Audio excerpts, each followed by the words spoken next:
Hi guys, this is the review video for your Chapter 7 Quiz 2 review guide, and this is just going to cover all of the answers and explanations for the packet that you get in class today. So this particular quiz is going to cover 3 sections. It will cover 7.3, 7.4, and 7.5, and those deal with operations involving the natural base, which is your number e, and then all of our basic operations with logarithms. So let's go ahead and get started with section 7.3, which is using functions that involve e. So e is our natural base. Now in this particular section, we want to be able to simplify expressions with e, which just means we want to perform our regular exponent operations where e is the base. Then we want to be able to graph exponential functions that have e. We want to be able to use e for real-world applications. That can include like regular natural phenomena like growing bacteria. It can also include things like compound interest, which is what we have here.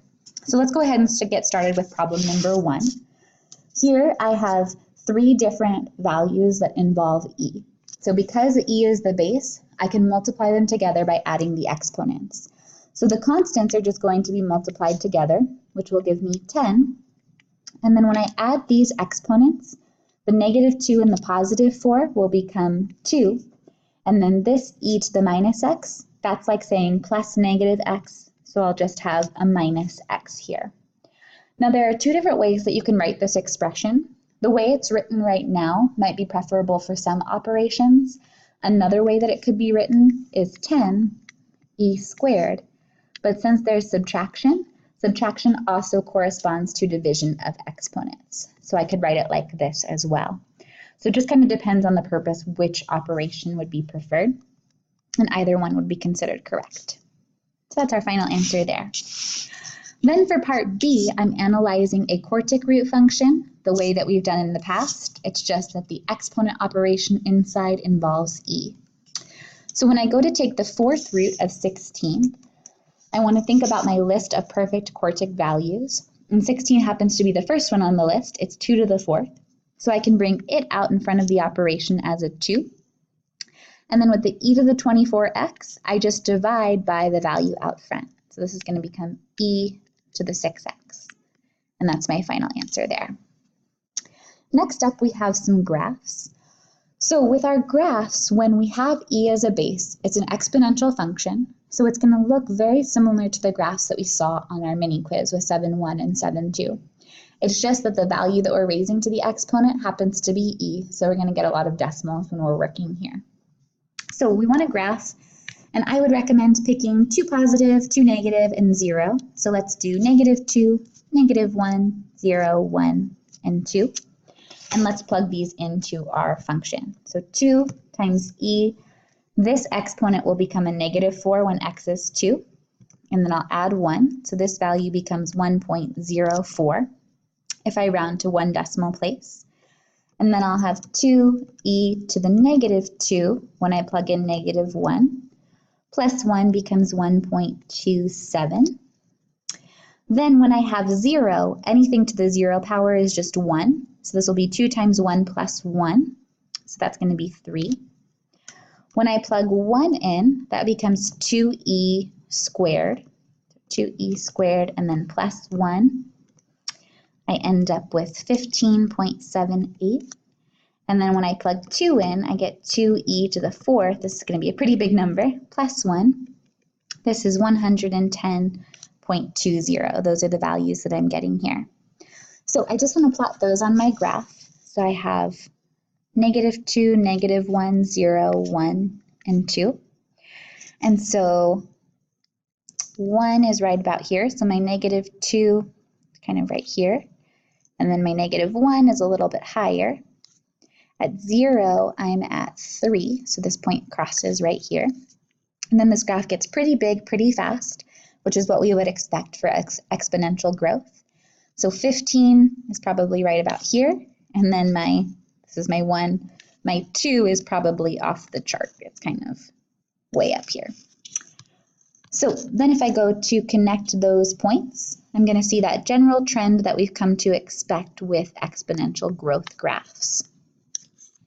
So that's our graph there. Now we want to talk about our domain and our range. So our domain here is going to be that x can be all real numbers.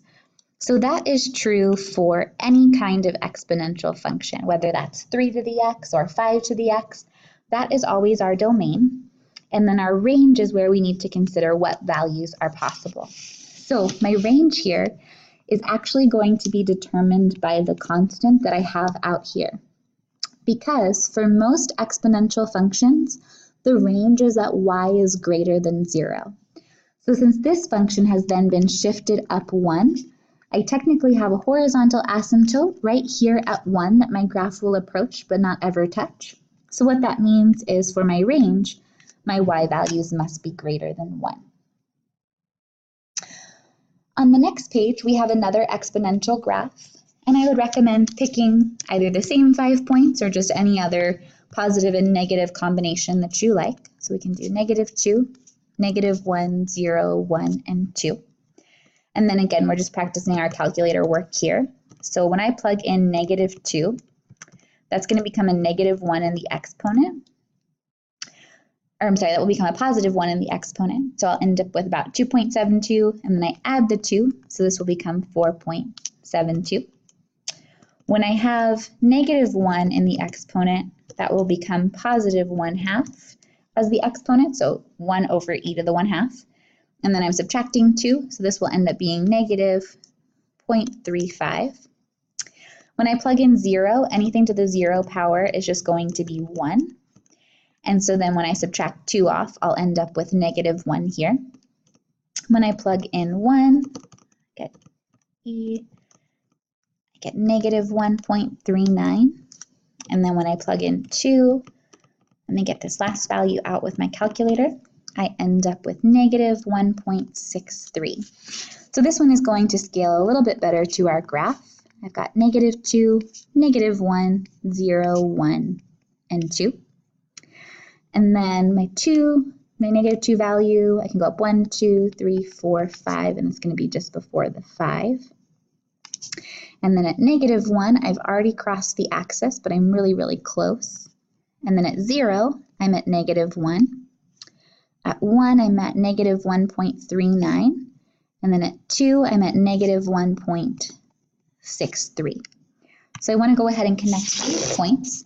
And this is going to be an exponential decay graph. So my graphs are getting smaller as I go along. And the reason why we know it's exponential decay is that the exponent here is negative. So I have my graph over here, and then I want to be able to talk about the domain and range. The domain, just like above, is that x can be all real numbers because I can plug absolutely any x value into that equation. Then my range depends on the constant that hangs out over on the side. So my y values here must be greater than -2 because there's no way to get 0 out of the exponential operation. So there's no way to get -2 out, which means that I really have a horizontal asymptote here at -2. Next up, in problem number 3, we have an application problem to work with that involves e as a value. So problem number 3 says, in the field of archaeology, there's a technique known as carbon dating that you can use to identify how old different artifacts are based off of how much carbon they have present. So carbon is something that's actually a little bit radioactive, and so it gives off parts of it over time, which means that the amount of mass that you have when you start actually becomes a different particle and decays over time. So there's less and less carbon as things pass throughout time, which is really useful if you're trying to figure out how old a fossil is, or like if you're on a dig for different cultural artifacts, you can kind of figure out what dynasty they might have been from, stuff like that. And so this is saying a Cretaceous era fossil originally had 20 grams of carbon-14 present. The equation that describes the amount of carbon present at any time can be given by the following equation. And then we have the equation that we're working with here. So this equation is going to be really easy to work with for some parts, and then it's going to involve a little bit of graphical work for other parts. So for the first section, it says in part A, how much carbon was present after 100 years? So in our equation, y is the amount, x is time in years. So if we want to figure out an amount, we're just plugging in our time values for x. So here's what that will look like here. y equals 20e raised to the negative 0.00121 times 100. And then I'm just going to plug this into my calculator.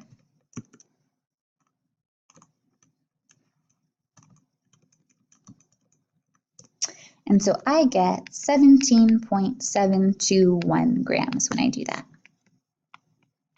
Okay, so after 100 years, it's lost close to about 3 grams. And then it says, what about 15,000 years?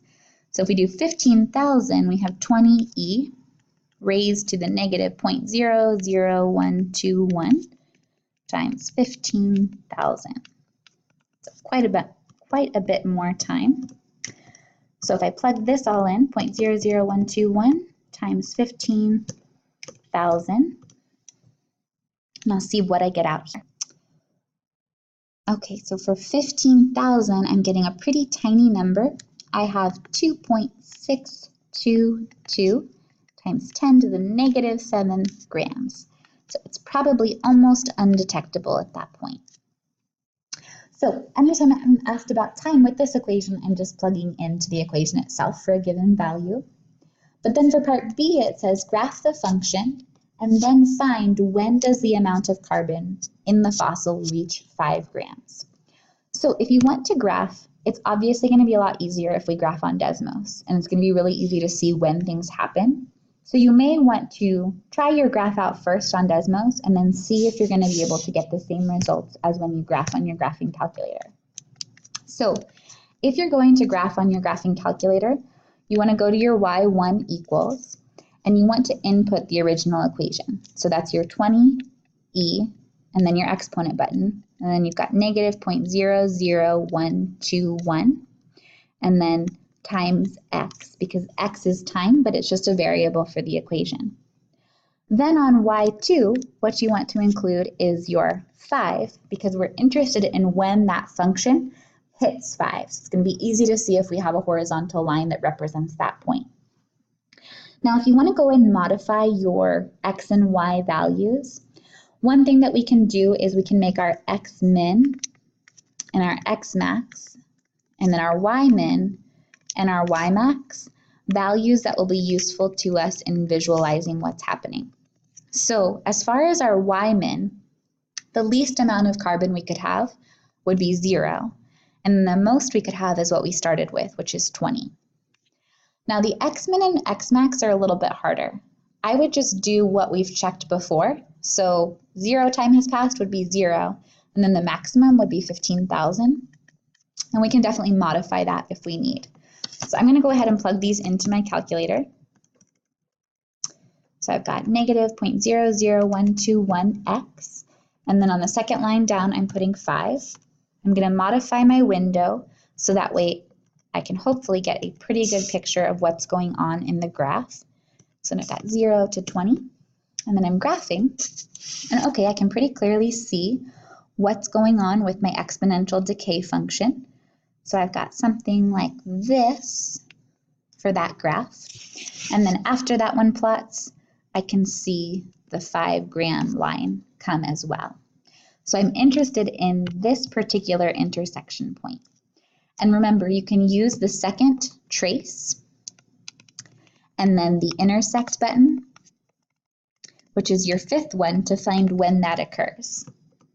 So it'll ask you, which curve you're looking at, and then just give it a minute to kind of think about when that happens. And then my calculator tells me that happens after 1,100, and let's just round this up to 46 years. Now, if you have a Casio, the intersection button operation is just ever so slightly different. So if you need help with that, just let me know. You can also just use your trace key to find that intersection point as well. So whatever you feel more comfortable with. Last piece from section 7.3. It says Citibank offers savings account that provides continuously compounded interest for its customers. The annual rate of interest is 2%. Sheila invests $1,500 into her savings account. How much will she have after 6 years in the account? So this is another compound interest problem. And we did the compound interest when things were accruing interest at a daily rate or a monthly rate on our most recent quiz. Here, when someone says something is continuously compounded, that's when we use this equation.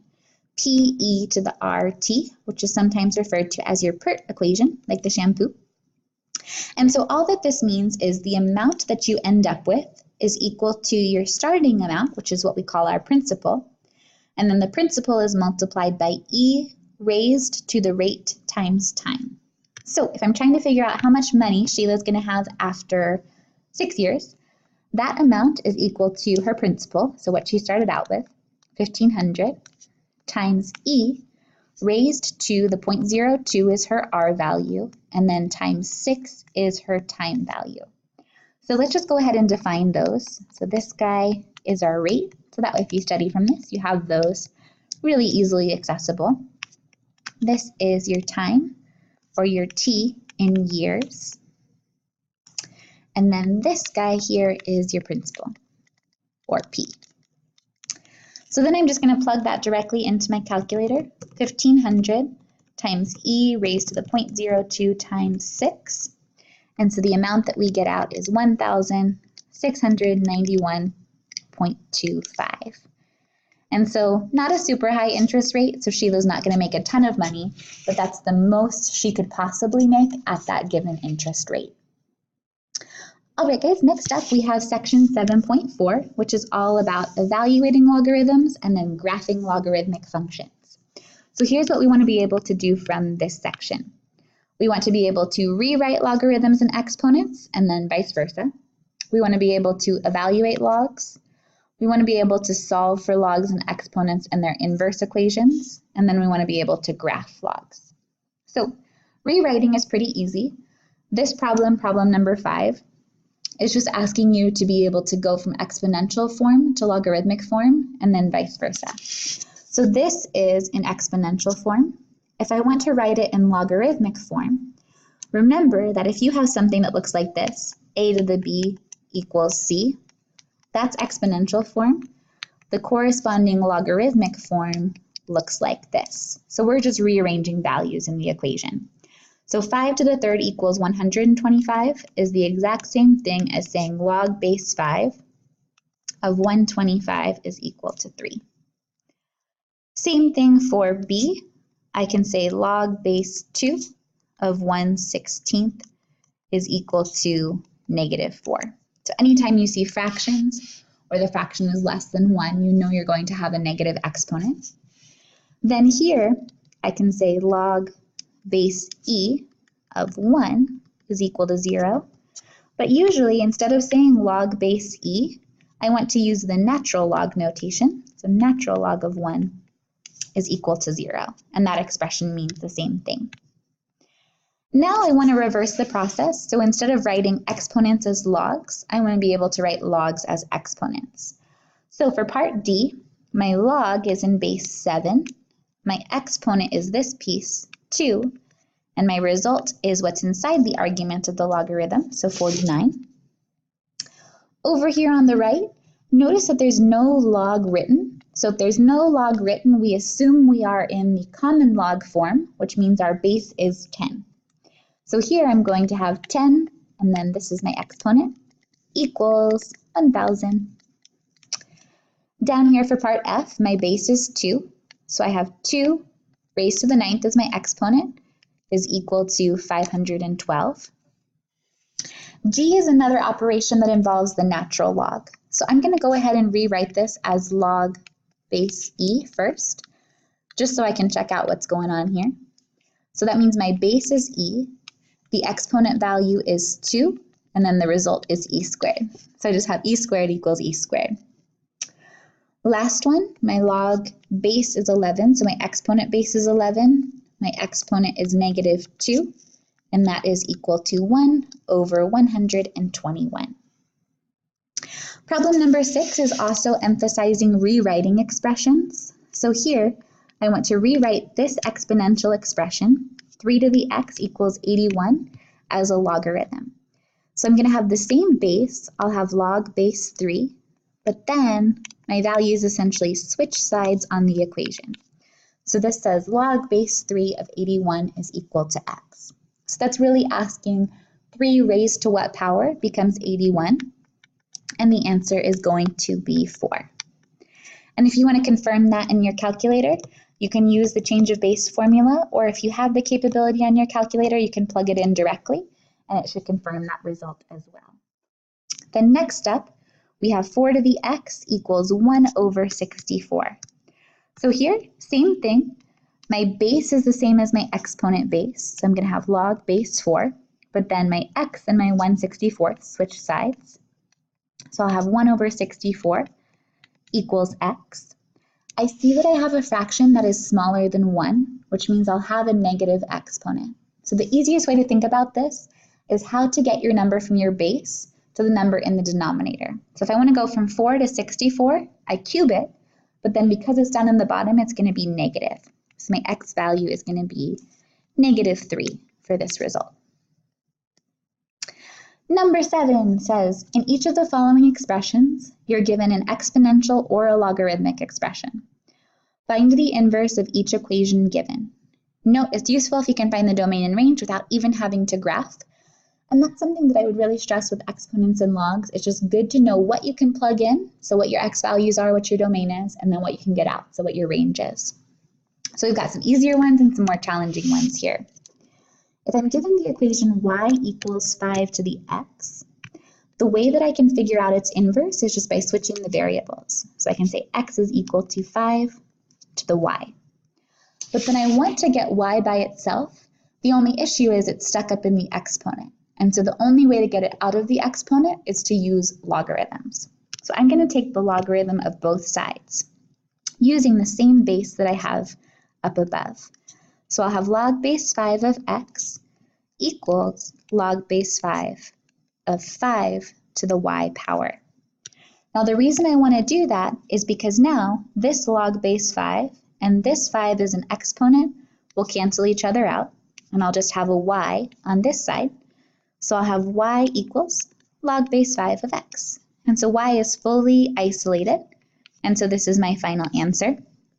If you want to just write it so y is on the left, you can definitely do that too.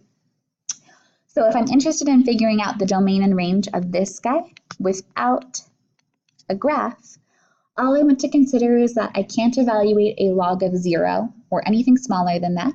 So my domain is that x needs to be bigger than 0. My range for any log is going to be all real numbers. Now, if I was thinking back to my original function, the domain and range are the exact opposite. My domain would be all real numbers. My range would be that y has to be bigger than 0. Then let's try b. So b says y is equal to the natural log of x, which is really the exact same thing as saying log base e of x. So this is kind of the opposite of what we saw above. If I want to start off by switching my variables, I can say x equals log base e of y. And then I want to get y by itself, but right now it's trapped inside of those parentheses. So the way to undo a logarithm is to use an exponent of whatever base your log is in. So here, this is going to become e. This is going to become e as a base. So that way I can get things to cancel. So this e and this log base e, those guys cancel each other out. And I'll have y equals e to the x. Or if I just want to rewrite it this way, I'm good to go there. If I want to analyze my domain and range, my domain for any exponential function is all real numbers. My range is that my y values need to be bigger than 0. Then let's check out part C. So with C, I have just a little bit more going on, which means I'll have more steps to follow through algebraically, but the process, the general idea is the same. I'm going to start off by switching my variables if I'm looking for an inverse. So I'll have x equals 2 to the y minus 1 minus 3. Then I want to get y by itself, so I can start by adding the 3 over. So I'll have x plus 3 equals 2 to the y minus 1. But then I want to undo the exponent. So the only way to get this piece out of the exponent is to take the logarithm of base 2 for both sides. So I'll have log base 2 of x plus 3 equals log base 2 of 2 to the y minus 1. And so the reason I want to do that is that this log base 2 and this 2 will cancel, and I'll have y minus 1 is equal to log base 2 of x plus 3. And then I can just add the 1 over. So I'll have log base 2 of x plus 3 plus 1. And that's my final answer here. So notice how I had a 2 as a base for the exponent in my original function, and then I have a 2 as the base for the logarithm in its inverse. My domain here, remember, I can't have a negative or 0 value here, which means that my x terms need to be bigger than negative 3. My range for any logarithmic function is that y can be any real number or all real numbers. Last one, I'm switching a logarithm to become an exponential function. So I'm going to start off by switching those variables. X equals log base 3 of y minus 5 plus 1. I want to get y by itself, so I subtract over the 1. So I have x minus 1 equals log base 3 of y minus 5. But the only way to undo the log base 3 is to make it an exponent of base 3. So I've got a 3 here and a 3 here, which will cancel the exponent in the log, and I'll just have y minus 5 is equal to 3 raised to the x minus 1. And then to get y by itself, I'm just going to add over 5. So I'll have 3 to the x minus 1 plus 5. And again, I had a logarithmic function, and so its inverse is an exponential function. So my domain for an exponential function is going to be all real numbers. My range is always dependent on that constant hanging out on the side, because if you think about your graphs, you usually need to be bigger than 0 for an exponential function. So here, if I were to graph, I would need to be bigger than 5. Next up, we have some graphs. I think just one graph actually for a logarithmic function. This is y equals log base 2 of x plus 1. So what I want to do here, or my recommendation for graphing logarithms, is to pick values of x that will give you perfect powers of the function that you're working with. So my base here is 2. So if you think about your powers of 2, you have 1, 2, 4, 8, 16, and 32. So if you notice, what we have going on here is x plus 1. So I would pick 1 less than each of those values. So that way I have perfect results from my logarithm. So I'm going to pick 0, 1, 3. To get to 8, I can pick 7. And then to get to 16, I can pick 15. So the reason I want to pick those is that then my values are going to be really easy to work with. Because for instance, if I plug in 0, I'm going to have log base 2 of 1 minus 2. And so to take 2 and raise it to a power to get to 1, it's going to be 0. And then I'll have 0 minus 2. My y value is going to be negative 2. If I have log base 2 of, if I plug 1 in, what I'll have inside is 2 minus 2. So to get from 2 to 2, I just raise it to the first power and then subtract 2, so minus 1. If I have a 3, what I'll end up with inside is 4. So that's going to be 2 squared minus 2. This is going to be 0. For 7, if I plug that in, I'll get 8 and then minus 2. That's going to be 3 minus 2, or 1. And then if I plug 15 in, this is going to become 16. So I'd have to raise that to the 4th power, and then minus 2 would be 2. So now I can plot those values. So I have 0, and then I have 1, 2, 3 would be about here, 4, 5, 6, 7, and then let's call right over here 15. So my values are 0 is at negative 2, so that's right here. 1 is at negative 1. 3 is at 0. 7 is at 1. And then 15 is up at 2. So I have my graph all set to go there. But then the only other thing I want to consider are my domain and range, just to kind of guide me on how to connect those points.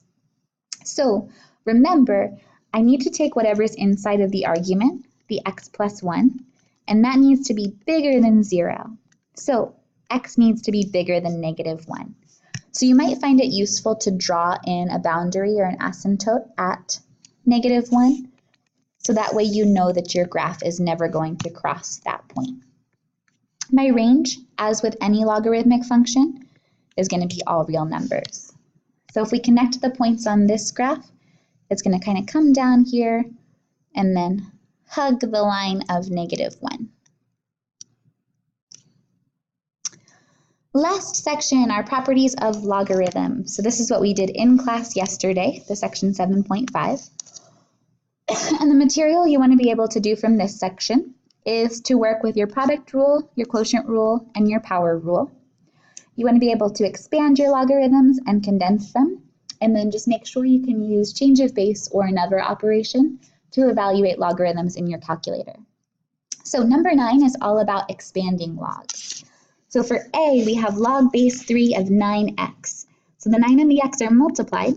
So if I want to separate them, I can call this log base 3 of 9 plus log base 3 of x. And then log base 3 of 9 is a value because I can take 3 and square it to get to 9. So I'll have 2 plus log base 3 of x. So that's the expanded version of what we started out with. For B, I have division going on here. So if I have division and I want to separate them, I can do it by using subtraction. So I'm going to break them apart this way. Now log base 2 of y, I can't do anything with that. But with 2 to the 32, or 2 to get to 32, I can raise to the 5th power. So it's because 2 to the 5th is 32. So this is going to be log base 2 of y minus 5.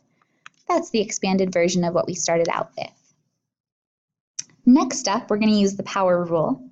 So remember, the power rule says if you have something going on in the exponent of a log, you can bring it out in front and multiply it by the expression, and those are equivalent operations. So this guy I can rewrite as a times log base 7 of 49.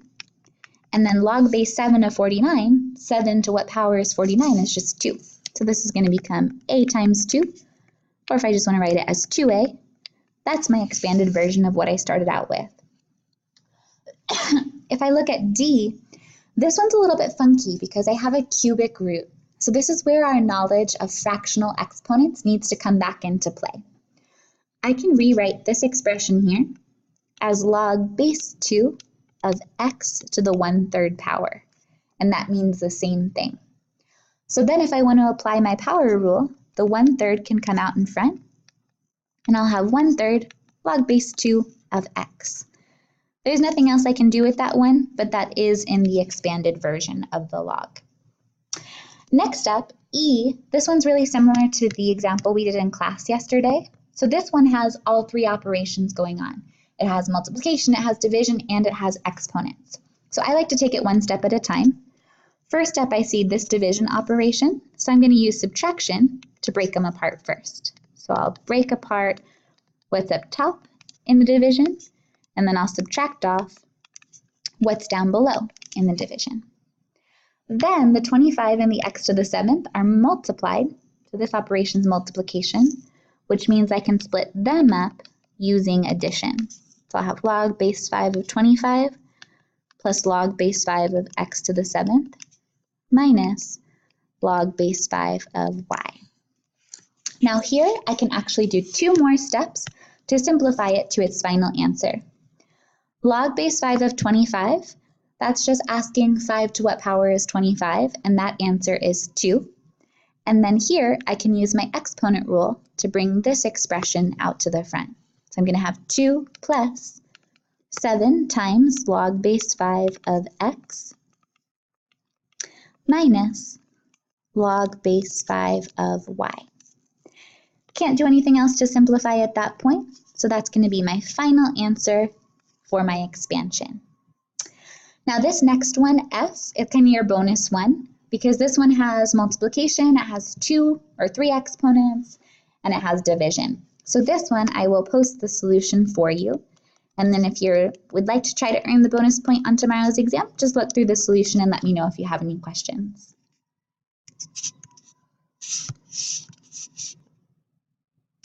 Okay guys, the second thing that we did in class yesterday was condensing logarithms. So this is just the opposite of what we did above.